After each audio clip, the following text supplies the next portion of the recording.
UP के कानपुर की वो घटना जिसे सुनकर पूरा भारत सहम गया था, जब एक नामचीन व्यापारी की बहू के साथ एक बेहद दर्दनाक कांड किया गया था। ये एक हाई प्रोफाइल मामला था जिस पर पूरे देश की निगाहें टिकी थी, जिसमें मीडिया भी थी, सरकार भी थी और लोग भी शामिल थे।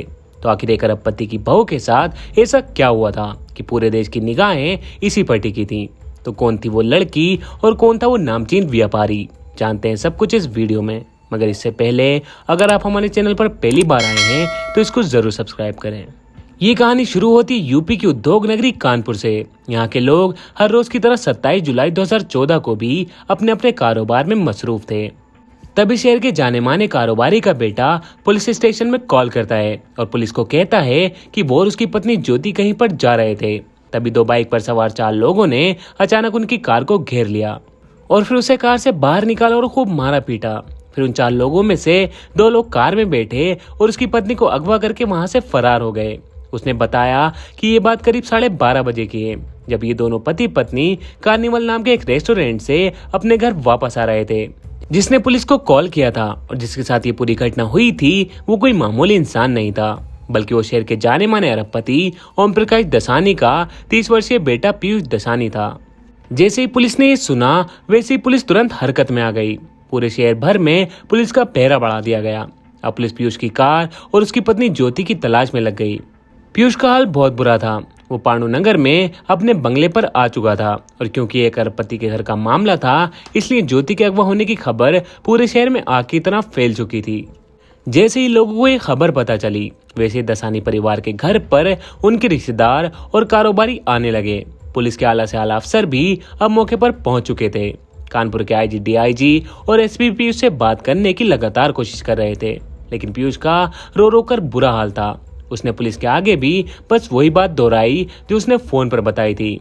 पीयूष ने पुलिस के आला अफसरों को बताया कि वो अपनी पत्नी के साथ 11:30 के आसपास एक रेस्टोरेंट से घर के लिए निकला था, लेकिन घर वापस आते समय उसकी पत्नी ज्योति उन्हें लॉन्ग ड्राइव पर चलने के लिए जिद करने लगती है, लेकिन पीयूष इसके लिए मना कर देते हैं। लेकिन उनकी पत्नी फिर भी जिद करती रहती है, इसलिए पत्नी की जिद पर वो उन्हें कंपनी बाग चौराहे से रावतपुर रोड की तरफ ले गए और तभी बाइक पर सवार 4 अनजान बदमाशों ने उनकी कार को रास्ते में जबरदस्ती रोक दिया और फिर बदमाशों ने चारों तरफ से उनकी कार को घेर लिया।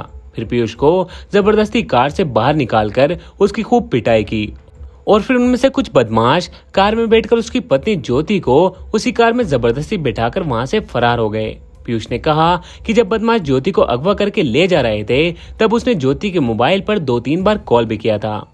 तभी सामने से किसी ने उसका फोन रिसीव भी किया और दूसरी तरफ से ज्योति की तेज आवाजें आ रही थी। वो बचाओ बचाओ चिल्ला रही थी, लेकिन वो बदमाश उसे गाली देते हुए उसे मारने की धमकी दे रहे थे। इसके कुछ देर बाद फोन कॉल कट गया और फिर जब पीयूष ने दोबारा कॉल किया तो सामने से किसी ने भी कॉल रिसीव नहीं किया। फिर पीयूष ने रास्ते से जा रहे कई सारे लोगों से मदद मांगी, लेकिन किसी ने भी पीयूष की मदद नहीं की। बड़ी मशक्कत से एक बाइक वाले ने उसे लिफ्ट दी और रावतपुर पहुंचा दिया, जहां से पीयूष पुलिस स्टेशन पहुंचा और वहां जाकर पूरी वारदात की जानकारी दी। और इसी बीच पीयूष ने अपने पिता और भाई को भी कॉल लगाकर ये सारी बातें बताई। जब पुलिस के तीनों बड़े अधिकारियों के सामने पीयूष का बयान दर्ज किया जा रहा था, ठीक उसी समय यानी कि करीब 1:30 बजे पुलिस ने कानपुर के पनकी इलाके से पीयूष की होंडा एकॉर्ड कार बरामद कर ली। जब पुलिस ने कार की जांच की तो ज्योति भी कार के अंदर ही थी, लेकिन जिंदा नहीं बल्कि मुर्दा। जी हाँ, कार के अंदर हर जगह खून ही खून था और अंदर ज्योति का शव था, यानी उन बदमाशों ने अब ज्योति का कत्ल कर दिया था। उसका जिस्म किसी धारदार हथियार से गोदा गया था। कार में इस कदर खून था कि ज्योति के कपड़ों का रंग पहचानने में भी मुश्किल हो रही थी। जैसे ये खबर पीयूष दसानी के घर पर पता चली वैसे ही वहां कोहराम मच गया और जैसे ये खबर पूरे शहर को पता चली वैसे ही पूरा शहर सहम गया। पीयूष के पिता ओम प्रकाश देश के जाने माने बिस्कुट निर्माता थे और उनके 2 बेटे थे, मुकेश और पीयूष। पीयूष सबसे छोटा बेटा था और नवंबर 2012 में इसकी शादी 24 वर्षीय ज्योति के साथ हुई थी। पीयूष अपने पिता के साथ बिस्किट कंपनी से जुड़ा था, वहीं ज्योति हाउसवाइफ थी। खैर, अब पुलिस के सारे बड़े बड़े अधिकारी उस जगह पर पहुंच चुके थे जहां से पीयूष की कार और उसकी पत्नी का शव बरामद किया गया था, लेकिन कातिल और कत्ल की वजह अब तक एक पहेली ही थी। अब पुलिस ने ज्योति के शव को पोस्टमार्टम के लिए भेज दिया जहां पर जांच के दौरान पता चला कि ज्योति का कत्ल किसी धारदार हथियार से किया गया था और उसके जिस्म पर गोदे जाने वाले 1 या 2 नहीं बल्कि 17 निशान थे। यानी कि कातिल किसी भी हाल में ज्योति को जिंदा नहीं छोड़ना चाहता था। ज्योति के जिस्म से लगातार खून रिस रहा था। अभी तक पुलिस के हाथों इस केस में कुछ भी नहीं लगा था। हालांकि पुलिस की जांच अभी भी जारी थी। ज्योति का पोस्टमार्टम हो रहा था, इसलिए पीयूष का पूरा परिवार पोस्टमार्टम केंद्र पहुंच चुका था। इस दौरान कुछ पुलिस ऑफिसर ये बात गौर करते हैं कि वारदात के वक्त और पोस्टमार्टम के समय पीयूष ने अलग अलग टी शर्ट पहन रखी थी। क्योंकि एक हाई प्रोफाइल केस था, इसलिए पुलिस इस केस की छोटी से छोटी चीज पर ध्यान रख रही थी। और फिर पुलिस उस रेस्टोरेंट में भी जाती है जहाँ पर पीयूष और ज्योति गए थे और उस रेस्टोरेंट की सीसीटीवी फुटेज भी खंगालती है।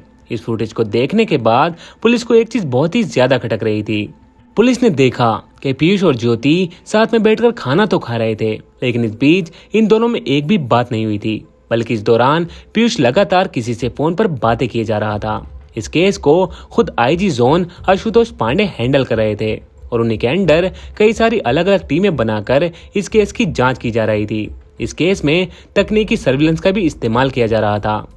पुलिस ज्योति और पीयूष से जुड़े हर पहलू पर नजर रख रही थी और यही वजह थी कि वारदात के कुछ ही घंटे बाद पोस्टमार्टम के वक्त पीयूष की बदले टी शर्ट पर पुलिस का ध्यान गया था।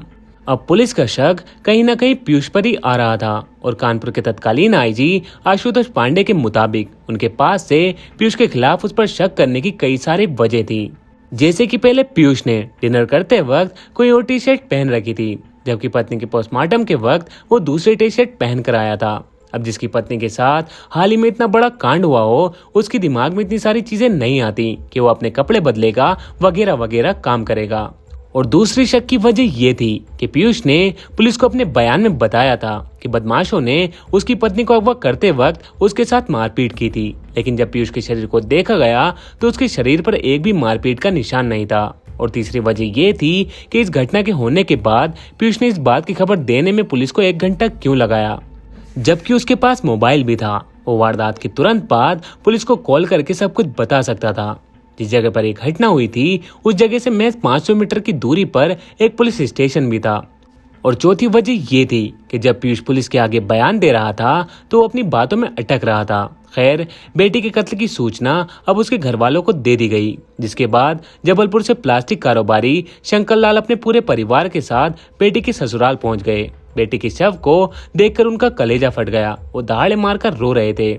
जिस पिता ने अपनी बेटी को खो दिया हो उसका क्या ही हाल होगा। ज्योति की माँ तो अपनी बेटी का ये हाल देखकर वहीं पर बेहोश हो गई थी। खैर, अब ज्योति के कत्ल को 3 दिन बीत चुके थे। अब तक पुलिस ज्योति और पीयूष के मोबाइल के सीडीआर भी हासिल कर चुकी थी और क्योंकि पुलिस को पीयूष पर शक था, इसलिए पुलिस पीयूष के कॉल रिकॉर्डिंग खंगालती है और पुलिस को पीयूष के कॉल डिटेल्स में एक नंबर मिलता है जिस पर पीयूष घंटों घंटों बातें किया करता था। अब पुलिस उस नंबर की छानबीन करना शुरू करती है तो पुलिस को पता चलता है कि वो नंबर किसी मनीषा मखीजा नाम की एक लड़की का है। और तो और जिस दिन ये कांड हुआ था उस दिन भी इन दोनों ने एक दूसरे से बात की थी और 150 मैसेजेस भी किए थे। अब आपके मन में भी सवाल आ रहा होगा कि आखिर ये मनीषा मखीजा कौन थी, तो अब पुलिस को भी ये सवाल आ रहा था, इसलिए पुलिस इसकी कुंडली खंगालना शुरू करती है तो पता चलता है कि मनीषा एक पान मसाला कंपनी के मालिक हरीश मखीजा की बेटी है, जो कि पीयूष की बिस्किट कंपनी के साथ बड़े डीलर भी थे। पुलिस को धीरे धीरे ये केस सॉल्व होता हुआ दिख रहा था। अब ज्योति के कत्ल को 4 दिन बीत चुके थे। पुलिस के पास इस केस से रिलेटेड अहम सुराग भी थे, लिहाजा पुलिस ने बिना किसी देरी के अरबपति कारोबारी के बेटे पीयूष को गिरफ्तार कर लिया। अब पीयूष से पूछताछ शुरू की गई, लेकिन अभी भी पीयूष पुलिस के आगे झूठ पर झूठ बोले जा रहा था। अब पुलिस ने अपना दिमाग लगाया और फिर मनीषा मखीजा को भी पूछताछ के लिए बुला लिया और फिर इन दोनों को आमने सामने बैठाकर इनसे पूछताछ करना शुरू किया। अब पीयूष के पास अपना जुर्म कबूल करने के अलावा कोई चारा नहीं था। पीयूष ने अपना गुनाह कबूल कर लिया और पुलिस को पूरी कहानी सुनाई। दरअसल पीयूष और मनीषा एक दूसरे से प्यार करते थे और शादी भी करना चाहते थे, लेकिन पीयूष के पिता ने उसका रिश्ता ज्योति के साथ तय कर दिया था। पीयूष अपने पिता को मना भी नहीं कर सकता था क्योंकि उसे डर था कि कहीं उसके पिता उसे अपनी जायदाद से बेदखल न कर दें, इसलिए उसने चुपचाप इस शादी के लिए हाँ कर दी। शादी के बाद भी पीयूष अपनी पत्नी ज्योति को पत्नी का दर्जा नहीं देता था। वो अक्सर उसे चिढ़ाता था और उसे दूर रहता था। ज्योति को भी कहीं ना कहीं शक था कि पीयूष का किसी दूसरी लड़की के साथ चक्कर है, लेकिन वो लड़की कौन थी ये ज्योति को नहीं पता था। खैर अब ज्योति कर भी क्या सकती थी, इसलिए वो पीयूष को ऐसे ही झेले जा रही थी। लेकिन दूसरी तरफ पीयूष और मनीषा का प्यार शादी के बाद भी कम नहीं हुआ और अभी भी ये दोनों एक दूसरे से प्यार करते थे और शादी करना चाहते थे, लेकिन कैसे करते, क्योंकि इनके बीच में तो ज्योति आ रही थी। तो अब इन्होंने प्लान बनाया कि क्यों ना ज्योति को रास्ते से हटा दिया जाए। अब पीयूष ने अपने एक नौकर और ड्राइवर को अपने प्लान में शामिल कर लिया और उन्हें किसी सुपारी किलर को ढूंढने को कहा। उन्होंने एक सुपारी किलर को भी ढूंढ लिया। फिर पीयूष ने ज्योति से कहा कि चलो कहीं बाहर रेस्टोरेंट में चलते हैं। फिर इन्होंने रेस्टोरेंट में खाना खाया और घर की तरफ लौटने लगे। तभी रास्ते में मौके को देखकर प्लान के मुताबिक इन्होंने ज्योति के साथ ये कांड कर दिया। और जब ज्योति के साथ ये सब कुछ हो रहा था तब पीयूष वहीं पर मौजूद था। खैर इन्होंने सारा कांड किया और सबूत मिटा दिए, लेकिन वो कहते हैं ना कोई भी क्राइम परफेक्ट नहीं होता और यहाँ भी ऐसा ही हुआ। बस इसका एक टी शर्ट बदलना इसके गुनाह को पकड़ने के लिए काफी था।